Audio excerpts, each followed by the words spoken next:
Assalamualaikum warahmatullahi wabarakatuh. Kembali lagi dengan saya Armi Al-Ghifari.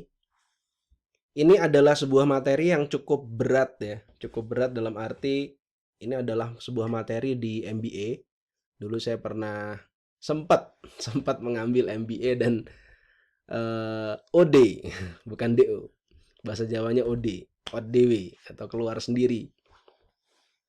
Jadi saya nggak lulus S2 di MBA. Tapi ada materi-materi penting yang saya catat dan saya ingat dan kemudian ternyata itu adalah materi-materi yang sangat fundamental dan bahkan populer di dunia MBA, populer di dunia riset meriset produk.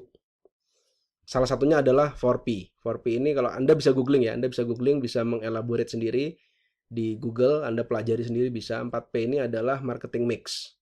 Jadi sebuah tool, sebuah alat untuk melakukan analisa terhadap proses bisnis kita, bukan proses sebenarnya, tapi marketing kita ya, atau bisa jadi bukan hanya marketing tapi keseluruhan bisnis.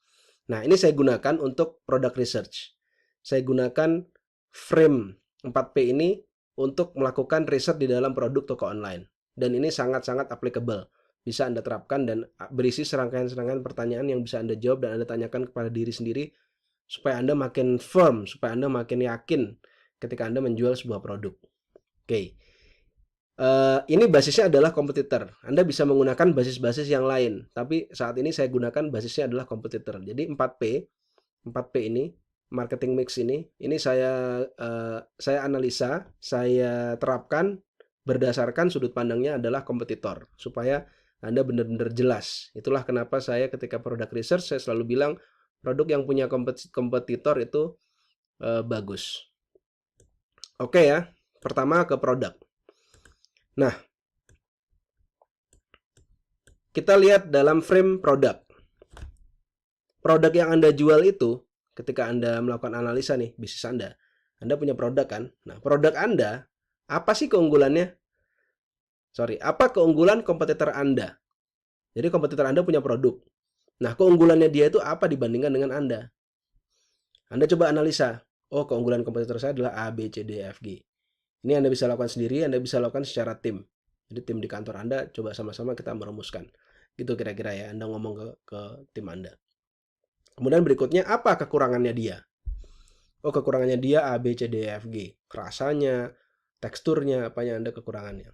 Terus sekarang Anda lihat produk Anda. Produk Anda itu perbedaannya apa dibandingkan dengan dia? Oh, karena Anda menggunakan A, B, C, D, F, G. Terus kenapa Anda bisa mengatakan bahwa produk Anda lebih unggul? Bab yang mana? Dirinci. Anda harus jawab. Kemudian kelemahan produk Anda apa? Anda mesti tahu kelemahannya. Nggak bisa kita ngomong secara kelebihan-kelebihannya tok. Anda harus tahu kelemahannya. Berikutnya, apa sih fitur terbaik di dalam produk Anda sehingga produk Anda itu sangat bermanfaat untuk konsumen? Fitur ini Anda harus tahu. Misalkan yang terbaik adalah kainnya, Mas. Ketika Anda menjual baju ya, kainnya ini mengandung unsur A, B, C, D, E, F, G yang tidak ada di kompetitor. Sehingga ini adalah best of the best feature dari produk kami. Itu Anda harus tahu. Kalau Anda nggak tahu itu, ya sudah. Skip. Berarti Anda nggak sedang jualan sesuatu yang bagus, gitu kira-kira. Kemudian berikutnya, kenapa konsumen harus pindah beli produk Anda ketimbang produk yang lain? Kenapa dia harus pindah? Itu Anda harus bisa definisiin. Kalau Anda ragu-ragu menentukan kenapa dia harus pindah, Anda nggak bisa jualan. Contohnya iPhone. Kenapa orang harus pindah dari Android ke iPhone? iPhone memang tidak menjual spek. iPhone mengakui kelemahan dia spek. Kemudian iPhone tidak menjual kehebatan aplikasi-aplikasi di dalamnya yang wow banget lah di Android. Tapi yang paling best of the best dari iPhone adalah iPhone menjual simplicity. Sangat simpel menggunakan iPhone. Dan kenapa orang harus pindah kepada iPhone? Ya kalau Anda menginginkan hidup yang lebih sederhana dan simple dan tidak banyak distraksi, pakailah iPhone. Simple, sederhana. Itu yang membuat oh iya benar juga. The strong why. Kalau Anda ngelihat di materi kita, materi kakak, Anda akan sering mendengar saya dan Agan Halid ngomong the strong why. Strong why-nya apa nih? Itu produk. Frame berikutnya ketika Anda melakukan product research, price. Price ini apa? Berapa harga kompetitor Anda? Anda mesti tahu. Dulu saya waktu belajar di GBC, Grounded Business School diajari bahwa harga kompetitor, cari 10 kompetitor. Nah, kompetitor kita tuh apa? Ada kompetitor yang sifatnya head to head dengan kita, ada yang kompetitor sifatnya sektor. Jadi misalkan coklat, bisa jadi kita ngomongnya Cadbury sama Silver Queen gitu ya. Itu benar-benar head to head. Tapi jangan-jangan coklat itu sendiri sedang berkompetisi dengan Citato dalam hal cemilan. Jadi waktu di shelf-nya itu di Indomaret, Silver Queen dan Citato itu berkompetisi secara tidak langsung. Sama-sama mempertarungkan uang nih yang 20.000 di kantong Anda. Beli coklat atau beli Citato ya, kira-kira begitu. Pengen manis atau pengen asin ya. Nah, itu Anda harus tahu juga. Karena itu nanti untuk menentukan positioning Anda akan ada di mana. Gitu ya. Kemudian harga Anda berapa? Kenapa Anda menetapkan harga tersebut? Kenapa harga Anda lebih mahal, sama atau lebih murah? Apa yang ingin Anda kejar dengan harga tersebut? Dan yang paling penting terakhir adalah apakah harga Anda sudah cukup untuk membayar semua operating expenses dan bisa menjadi profitable business. Jadi jangan sampai Anda meng-up harga Anda itu terlalu sedikit sehingga Anda nggak bisa bayar iklan, Anda nggak bisa bayar gaji karyawan, malah bisnis Anda jadi nggak profitable. Sebagai insight buat Anda, orang jual obat kayak Neosep gitu ya, misalkan dia jual harganya berapa sih Neosep ya? 10.000 apa berapa ya? Itu ongkosnya bahkan per kapletnya itu bisa jadi per kapsul atau per tabletnya itu mungkin harganya cuma sekitar 5 rupiah atau berapa, atau 6 rupiah kalau Anda pengen tahu harganya itu. Saya dapat info ini dari orang-orang farmasi, jadi sangat murah. At least mereka ingin mengatakan bahwa ini sangat murah.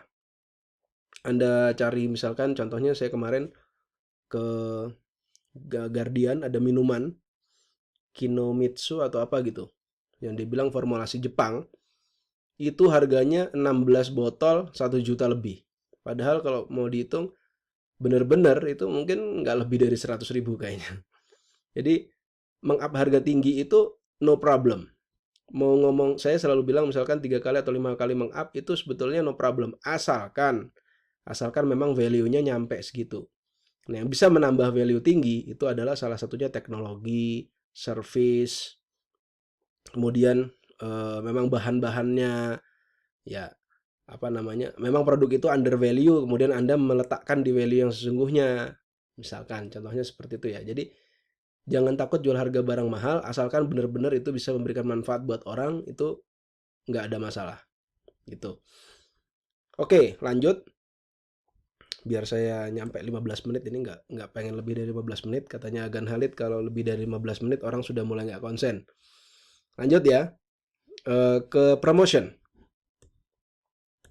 Promotion Anda lihat juga kompetitor Anda. Bagaimana iklan-iklan kompetitor Anda?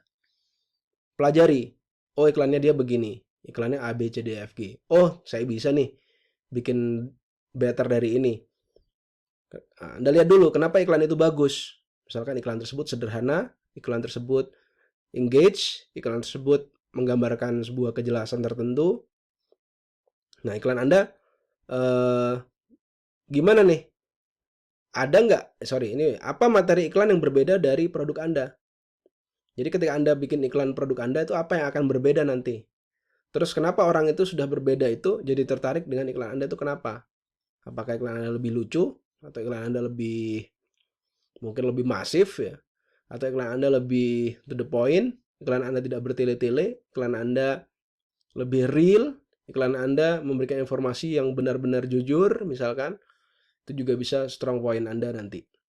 Nah, Anda lihat kompetitor Anda, kemudian Anda bandingkan kepada diri Anda sendiri. Apa yang membuat iklan Anda menjadi lebih baik dibandingkan kompetitor Anda? Nah, didefinisikan lagi, dilihat. Jadi sambil menerawang, sambil Anda coret-coret. Memang ini proses berpikir yang agak panjang ya.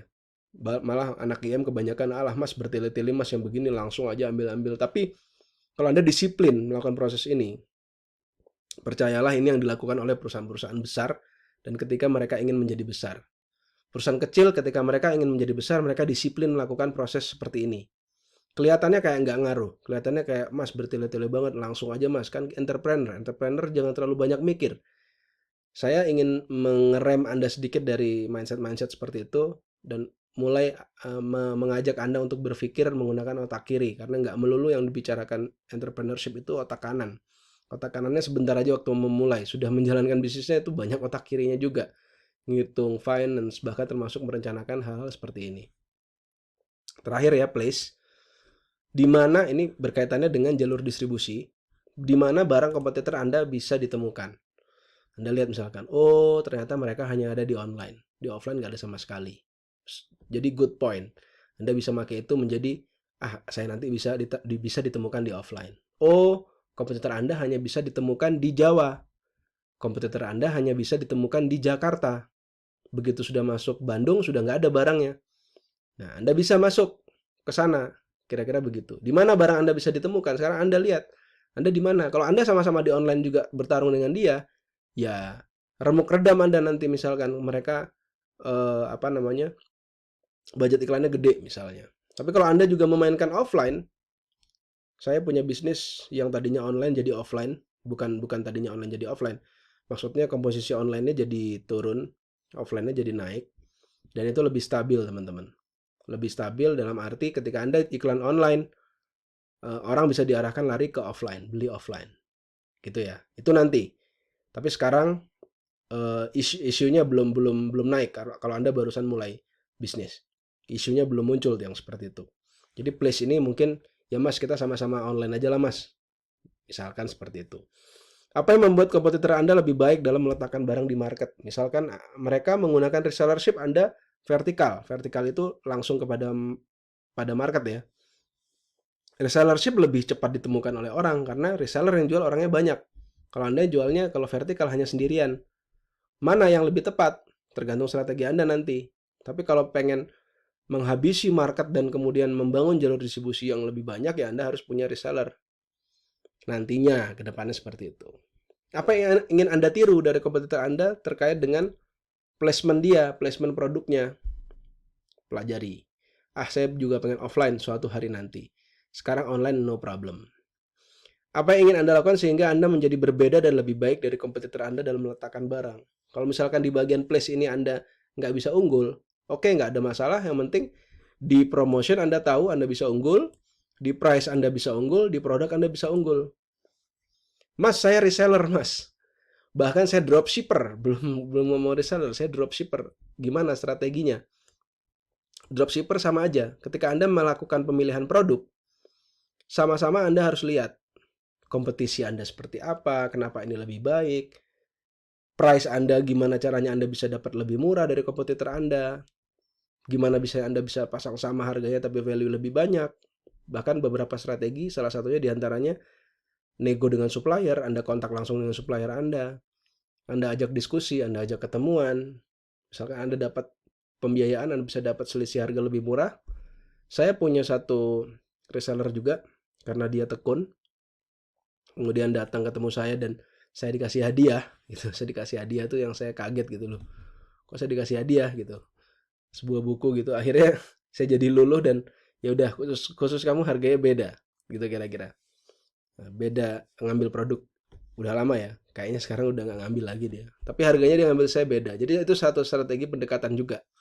Anda bisa unggul secara harga, jadi bisa sedikit lebih murah dibandingkan dengan orang kebanyakan, sehingga dia punya margin yang lebih untuk nutup yang lain. Kalau dia jualnya harganya sama, dia punya keuntungan lebih banyak daripada orang lain. Gitu kira-kira. Kemudian promotion. Anda bisa bikin ad copy lebih baik kalau Anda dropshipper. Anda bisa lebih keunggulan-keunggulan dropshipper ya. Anda bisa lebih konsentrasi dalam membuat iklan, Anda bisa konsentrasi dalam melakukan placement iklan, Anda bisa konsentrasi untuk membuat ad copy yang bagus, landing page yang bagus. Sementara kalau produsen sudah disibukkan dengan hal-hal yang sifatnya bisnis secara general, sudah mulai hilang konsentrasinya dia ke arah promosinya. Itu keunggulan-keunggulan dropshipper yang bisa Anda manfaatkan. Intinya jangan mau kalah intinya. Ya, place ini biasanya kalau ketika bisnis kita sudah mulai agak membesar. Itu aja mungkin dari saya mengenai 4P, mudah-mudahan bisa membantu Anda dalam menghangatkan lagi otak dan membuat otak Anda berkontraksi lebih dalam. Terima kasih. Assalamualaikum warahmatullahi wabarakatuh.